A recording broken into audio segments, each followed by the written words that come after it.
Hello, folks. I just wanted to quickly come on here and uh, just update you on what has been going on in the channel. The last month, not an awful lot has been going on, and I understand that people want to see investigations and stuff, but I'm back on track. We're heading out tonight, and we're hoping to have highly technical investigation. We got three big, massive cases of equipment here, and yeah, basically we're going to the Sharon Rectory, which we had investigated a month ago. Actually, it was our last investigation, and when I was sick, I was going through that footage that we had gathered for that investigation, and to be honest with you, it took that 3 or 4 weeks to go through all that. It was pretty amazing,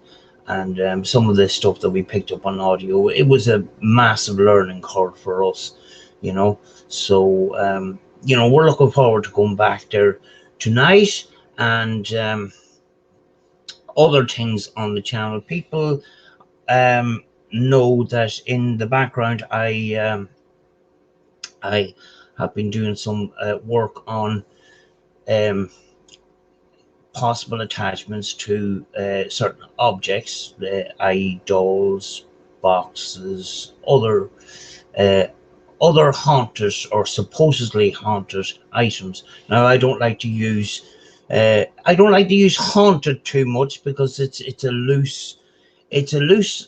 very loose term that sometimes get overused. But yeah,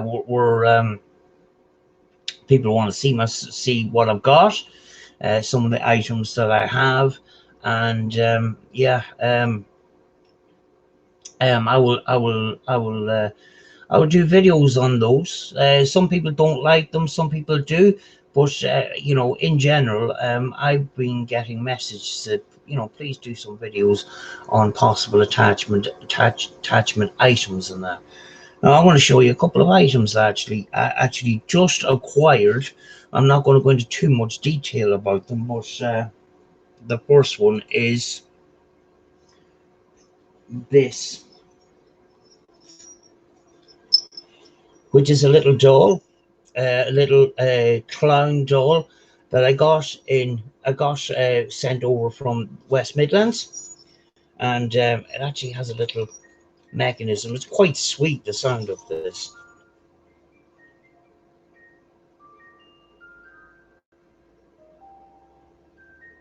I hope that's picked up on audio.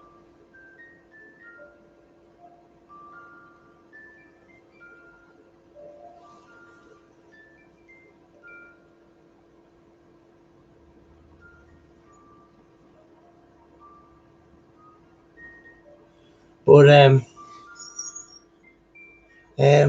for what I paid for it, which was about £30, it's a very unusual doll. Now, there is a supposedly haunted history to this. I can't go into it now because it's stored away in the computer, and but I'm not going to go fully into talking about this today. But people want to see some of the items and some of the theories around possible haunted items. I'll let her sing away in the background here. And now, another thing that I picked up yesterday, and it's not supposed to be a haunted item, but I felt like there's some sort of energy attached to this. Is this actual box? Now, some would say it looks a bit sinister and that, and it looks like uh, what they call a so-called Dybbuk box. But this looks like it has been decorated afterwards. I know there is a bit of history to this box, I think, but I don't have the actual history. But it is a kind of an old item. Now, people, there's so much, and it's starting to trend now again on YouTube about big boxes, and some of these videos that are really stupid, like, but you know boxes can be a source of a lot of energy, because when you think about it, boxes store things. They store very personal items to a person. People put personal jewelry in them, and they put other personal items, and people put things in boxes to keep them safe. So it would be natural that some of these boxes would contain energy. The thing is, a lot of the time, a lot of these boxes, it's not bad energy. It's sometimes is good energy. So when you think about things like when you think about the possible attachment to certain pieces of jewelry, or personal items, they're often stored in a box. So it is not unusual. I don't think it is unusual for a box to have an attachment to it, but it is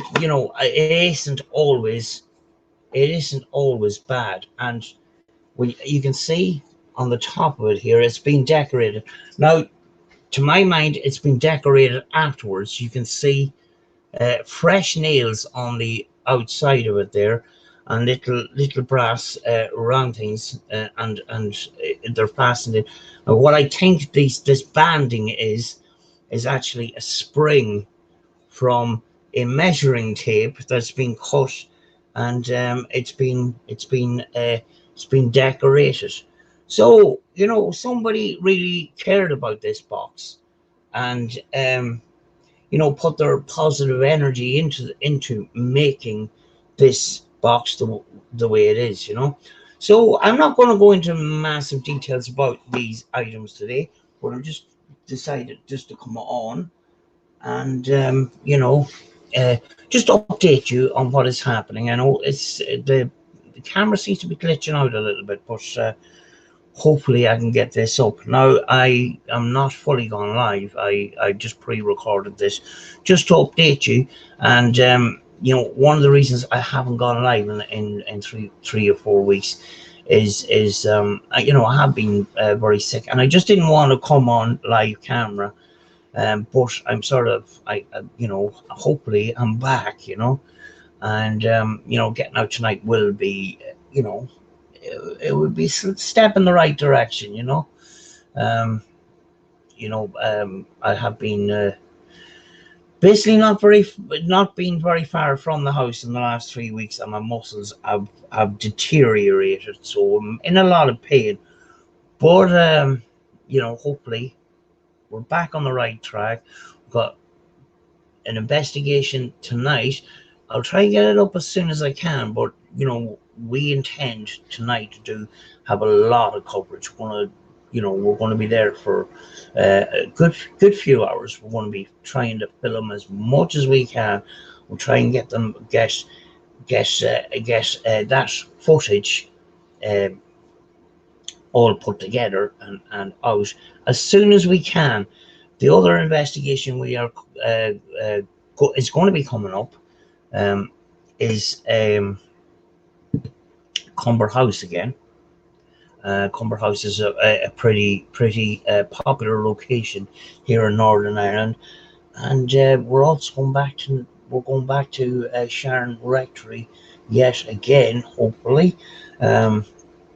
So these two locations, they're pretty big. We're learning an awful lot from that.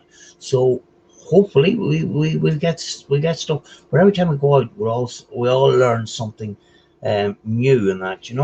So yeah. Another. When we're going into the, I'm gonna have a playlist, and it's called Museum of Paranormal History.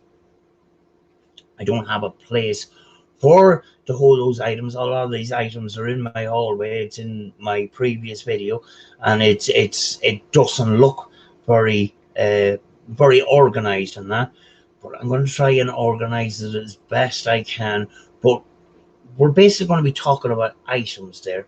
But another thing that I got in the post yesterday is this book, The Coming of the Fairies, and it is the book from Arthur Conan Doyle, who was the author and creator of Sherlock Holmes, and we're talking about early 1900s here, and the stories and the myths and the legends around the fairy photographs, and I've been in the chat on another live stream, um, uh, and they were discussing uh, the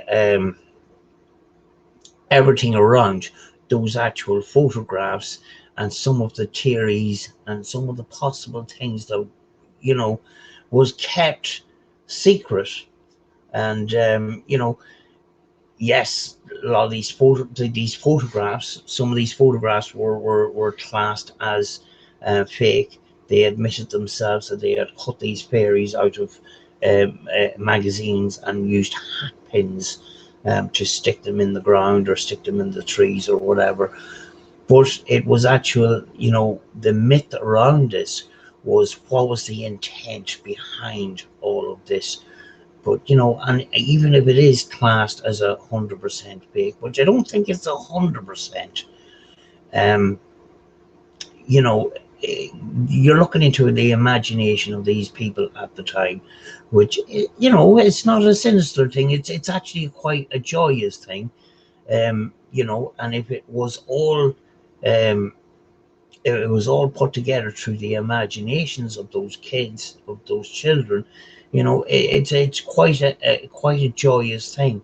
And you have to think back, at that time it was around World War I, so there's a lot of bad things happening, but I'm going to knock off here. I don't want to be on here for long and that, but I just wanted to update you on all what is happening. Hopefully I'm on the mend. I don't feel 100%. We're just going to go into this investigation, see what we can do, and see what we learn this time, because every time we go out we're learning. And I will try and get on live when I come back from the investigation, and get the community talking to each other again and that, because very often when you go on live, it's not all about the person that's hosting the live. There's this other conversation going on in the chat, and somebody brings up a subject in the chat, and then there's a conversation going on in the background around that, and it's nothing to do with the host at all, you know. But it's a community getting together, and I think that's great. It's great about this channel that we have this small community, and I am sorry I haven't given you that opportunity to come on and chat to each other and say hello to each other again, and that. But I will do it soon, and that. But I'm gonna knock off, because I need to get my equipment in the car and get all sorted and that, and um, make sure that I have everything sorted that I need for tonight and that. And I will see you see you very soon, folks. And thank you.